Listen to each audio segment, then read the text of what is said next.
Here we go.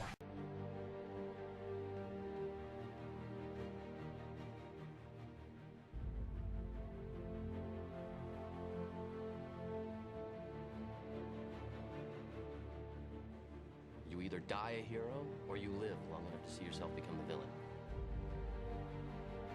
You make your own luck.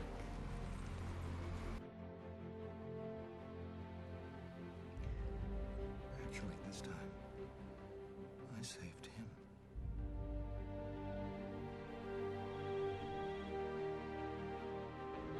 I'll help you this one time. But consider this my resignation.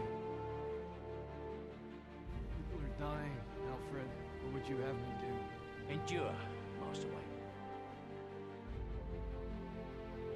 When the chips are down, these civilized people, they'll eat each other.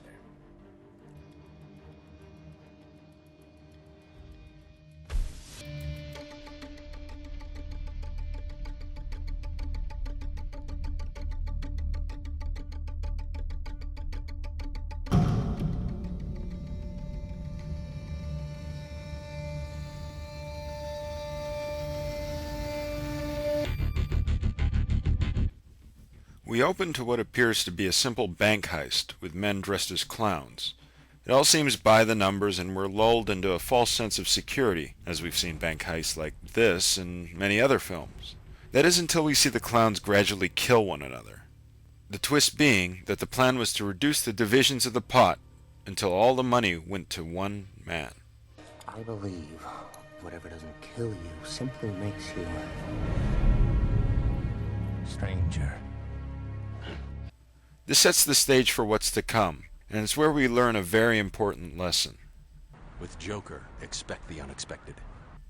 Nolan's The Dark Knight has Batman, Lieutenant Gordon, and the DA Harvey Dent planning to overthrow the power of the mob in Gotham City. The problem is a master criminal known as the Joker will stop at nothing to spread chaos. That's the film in a nutshell. The battle for the soul of Gotham City. But there is, of course, a lot more to it. The film plays on a concept conveyed at the end of Batman Begins: escalation. What about escalation? Escalation. We start carrying semi-automatics, they buy automatics. We start wearing Kevlar, they buy armor-piercing rounds. And you're wearing a mask. With a new player in the game, a brilliant vigilante detective, the city starts to become more optimistic. Criminals cowering at the sight of the bat signal in the sky, mobsters having to do deals in broad daylight, a DA willing to take on the mob, and so on. At the same time, we've got Batman-inspired vigilantes, similar to the Sons of Batman, inadvertently spreading chaos by their use of guns, and poorly defending themselves with sports equipment.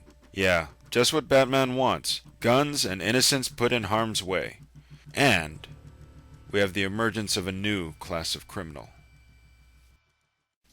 Now I know I'm stating the obvious here, but I'll go ahead and say it. The Joker is one of the most iconic villains ever to grace the comic page. He's written as the complete antithesis of Batman, which is displayed in his conflicting ideology. We have an agent of chaos versus an enforcer of order. His portrayals have run the gamut from complete psychotic killer to a simple prankster, but the ideal portrayal would be one that found a proper balance between the two. Here, Paul Dini of Batman the Animated Series discusses this. So often the Joker has been played as sort of like a harmless clown or a total raving psychotic madman, which actually defeats the purpose of doing the character, because then he becomes totally unsafe. While Ledger's Joker is a visually interesting character, and he has a number of amusing scenes, he's written as completely unsavory. So, if his Joker doesn't find that balance, what makes him work so well? I mean, he won the Academy Award for it. Well, the filmmakers do something that has never been done before on screen with this character. They make him the character the audience identifies with. The main villain is the character we identify with. Now you really have to think about this. Take into account all of his little speeches. They need you right now. When they don't, they'll cast you out. Like a leper. Should turn himself in! See, their morals, their code. It's a bad joke. You don't all have to men had their chance. Dropped at the first sign of trouble. They're only as good as the world allows them to be. I'll show you. When the chips are down, these civilized people, they'll eat each other. Mr. Reese?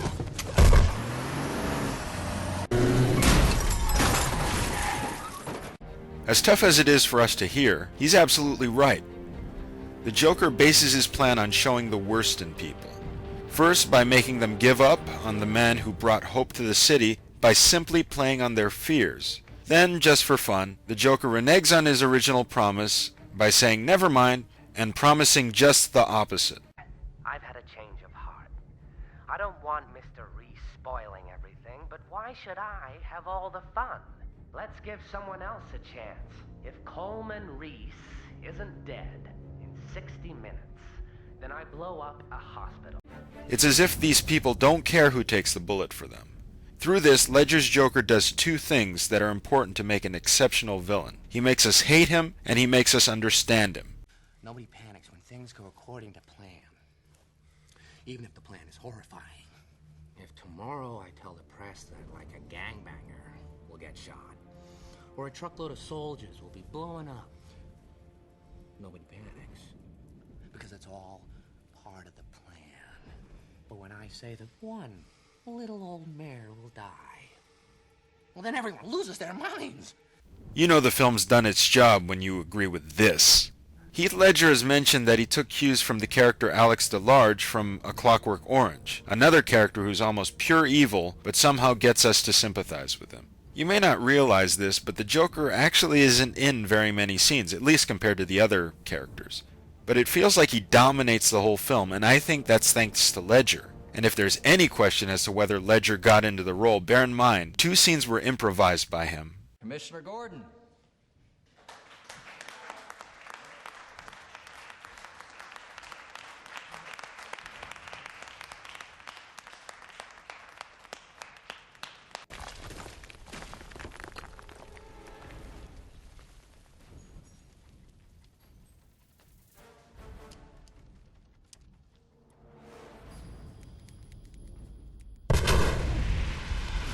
And 2 scenes were directed by him. Mike Engel for Gotham Tonight. What does it take to make you people want to join in? You failed to kill the lawyer. I've got to get you off the bench and into the game. Oh, and every day he doesn't, people will die. Starting tonight. I'm a man of my word. That last one alone should quell any doubts as to whether he could deliver. What lastly makes this Joker such a powerful foe to Batman in this film is the fact that he doesn't have any motivation. What got these scars? My father was a drinker. Is it the scars? You want to know how I got them? Come here. Hey.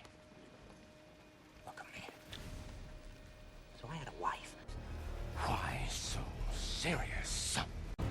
He doesn't present these stories as a way for us to get into his head. It's basically just him mocking the cliches. The most powerful kind of villain is the one that can't be bribed, threatened, or reasoned with. He's pure evil. Even the mobster Maroni shows a decent side when he gives up the Joker after seeing the disfigured Dent. One can't help but get a grim feeling by hearing the Joker utter this line. You have nothing to threaten me with. The man will stop at nothing to do whatever he wants for no other reason than that he likes it. Some men just want to watch the world burn.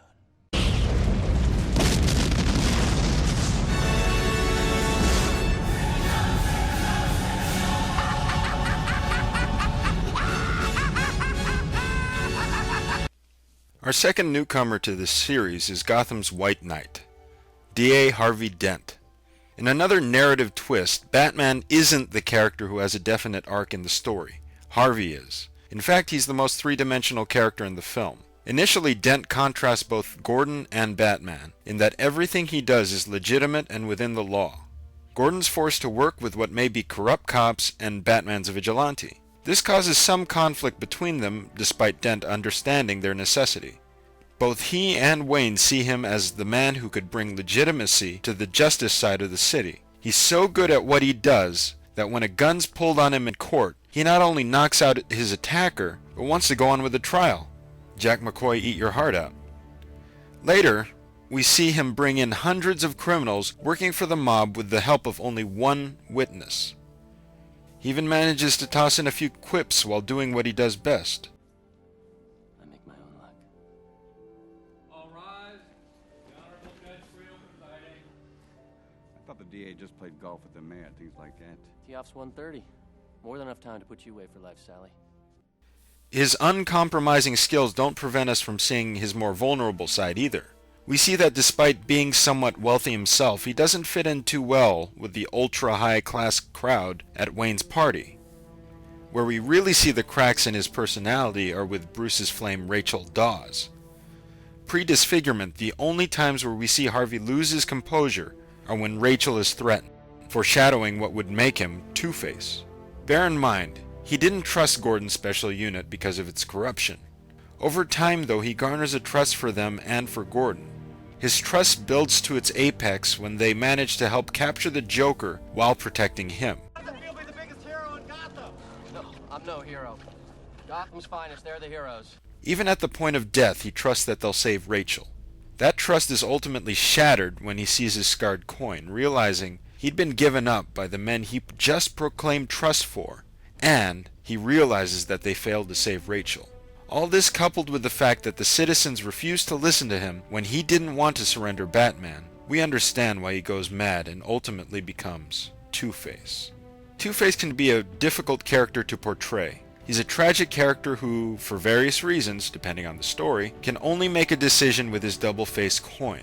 It's vital for us to not only know and like him as a once good man, but to be disgusted and crestfallen when he changes. I've seen many comments mentioning how disappointed they were with this new version's minimal screen time and ultimate death, but the thing is, he serves his purpose in this film.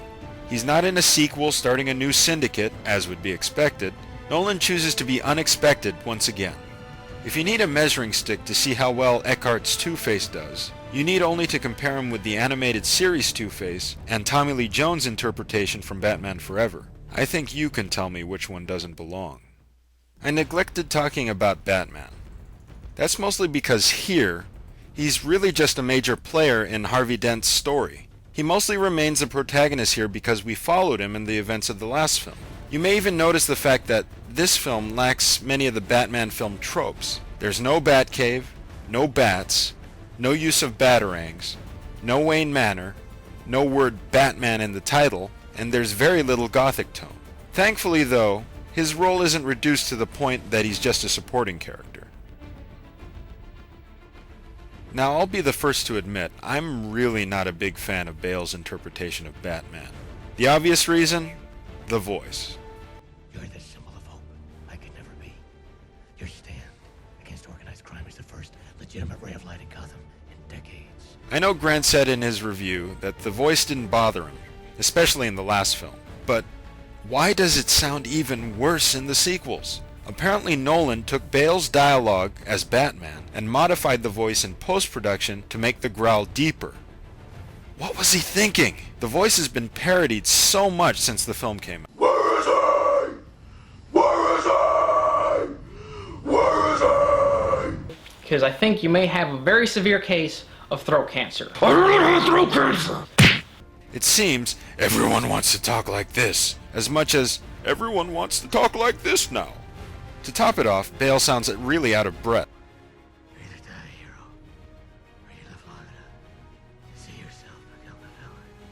It's as if that kid on Malcolm in the Middle had laryngitis. Now, I could have forgiven the voice if Batman was the tough, silent type, you know, the way he's supposed to be. But I'm just taken out of the movie when he says dialogue like this. This city just showed you that it's full of people ready to believe in good. Thankfully, I can't say the same about Bale's Bruce Wayne, who I think is portrayed very well in these films. I can't help but admire the way he switches gears between the rich, narcissistic playboy and the tough but brilliant detective. As with the last film, some of Bruce's best scenes are when he's prepping for action. The Korean smugglers. They run flights into Pyongyang below radar the whole way. Did you think of an alibi? Yes. We really get to understand Batman's method, especially when he gets a print off of a shattered bullet. Yeah, I know it's completely preposterous. There's no way a print can be on a fired bullet, but I can't help but enjoy it. Couple that with some nice banter with Alfred. I'm not sure you made it loud enough. Suppose you're going to lock me up as well. It's your accomplice. Accomplice? I'm gonna tell them the whole thing was your idea. And you've got some great scenes there. Bruce's arc begins with him wanting to pass the baton to Harvey Dent as Gotham's savior. Later, it becomes an exploration of his regret at ever having started his crusade against crime, since it just yields men like the Joker, gets his love killed, and just all around seems to make things worse. Even his no-kill rule seems to put more people in danger when the Joker escapes. Alfred points this all out as the trouble of escalation. I actually think that word describes the film to a T. Everything built up and established in Batman Begins is larger in scale here. Both the stakes and the goal are higher. Take for example the effect of the DA. In Batman Begins, when the DA is killed, no one but Rachel gives it a second thought. In this film, Harvey Dent has been built up as the city's white knight. If anything would happen to him, the city would mourn. And if he ever goes off the deep end, well... We see our three defenders of justice and order become more and more unhinged as the film goes along. You can't give in! No! There's no time! We have clear shots! Dent is in there with them! We have to save Dent! We see Batman cross the line in many ways. Half the city feeding you sonar, you can image all of Gotham.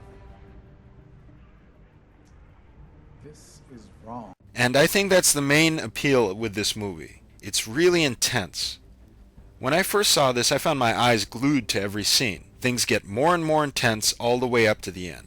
It just builds and builds without taking a breath. And there's not just escalation in the story, but in the way the story's told.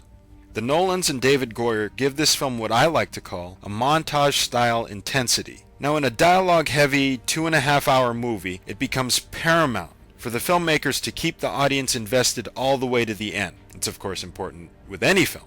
To do that, these filmmakers take multiple concurring storylines and splice them together to make it seem like a montage. This takes something dramatic, but a bit mundane with respect to the rest of the film, and elevates it to something more interesting. Take the scene of Harvey proposing to Rachel.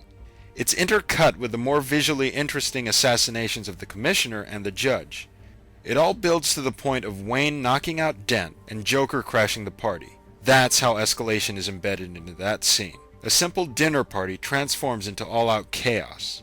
And this concept runs throughout the film, leading to similar mini-climaxes that in and of themselves can tell the whole story.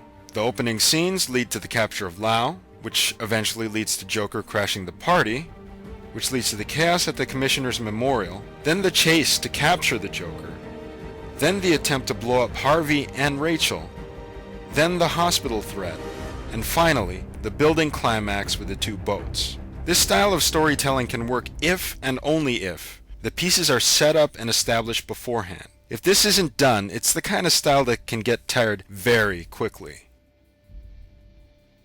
Fortunately, this film excels in this regard by basing itself around an emotional core and allowing us to understand the motivations of all the characters. Take these examples. We understand why Ramirez becomes corrupt. We have a scene early on to establish that she has a mom in the hospital. We're invested in what may happen to Jim Jr. in this scene. We have a scene earlier with him and his dad establishing their relationship. There's even a nice subtle touch with the man who almost blows up the boat when we see that he has a wedding ring on his finger. It's these touches that keep the montage style an asset to the film instead of a liability. It's what keeps us invested, and it's interestingly what makes this film seem more like a crime drama than a mere superhero film. This is probably due to it taking inspiration from one of my favorite films, Heat. That film pits an officer and a criminal against each other in a way that's similar to Batman and Joker in this film. You could say the interrogation scene is just a twisted version of the coffee scene. The Dark Knight also takes some cues from the original '89 Batman film, the only film Nolan liked in the original film series. You're crazy. Come on, you gruesome son of a bitch. Come to me.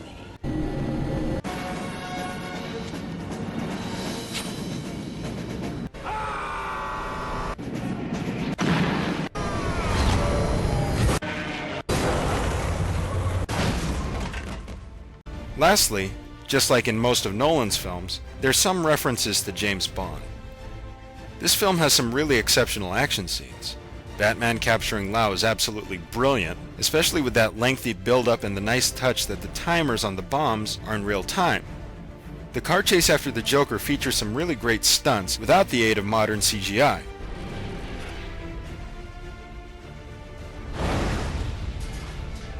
And effectively does so without any musical soundtrack.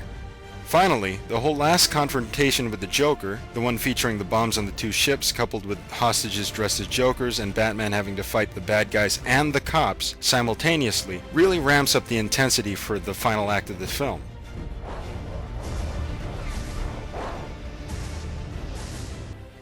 So now to the things I think didn't work in the film, aside from that crappy voice.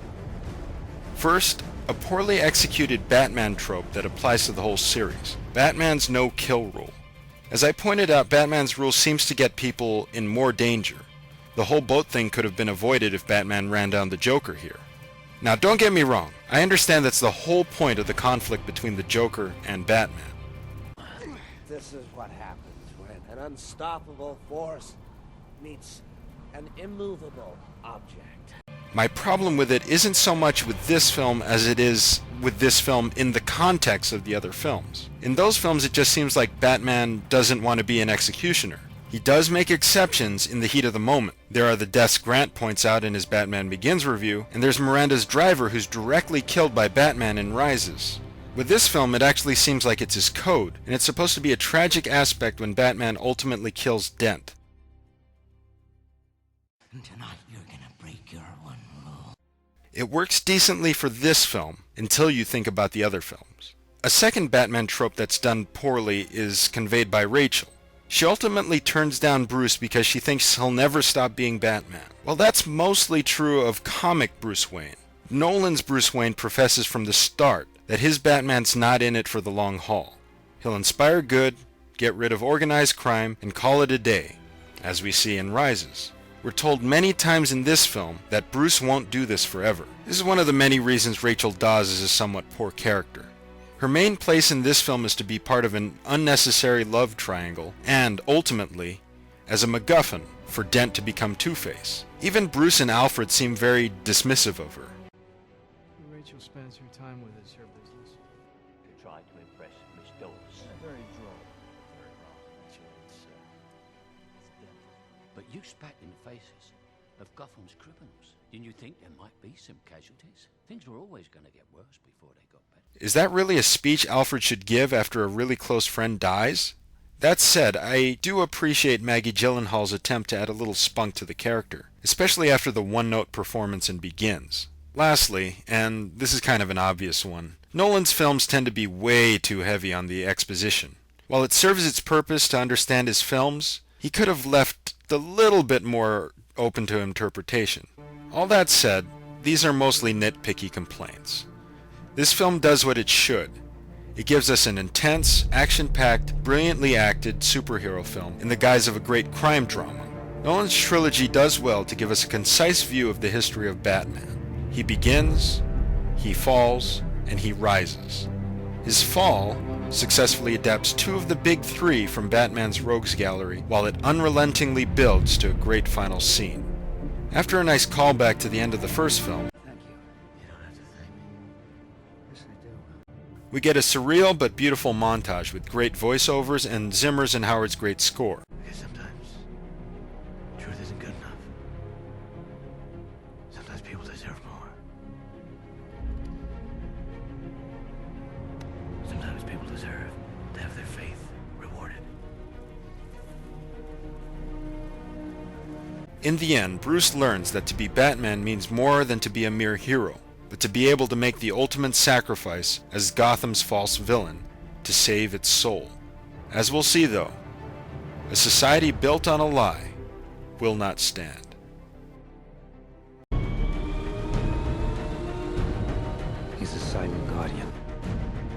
watchful protector.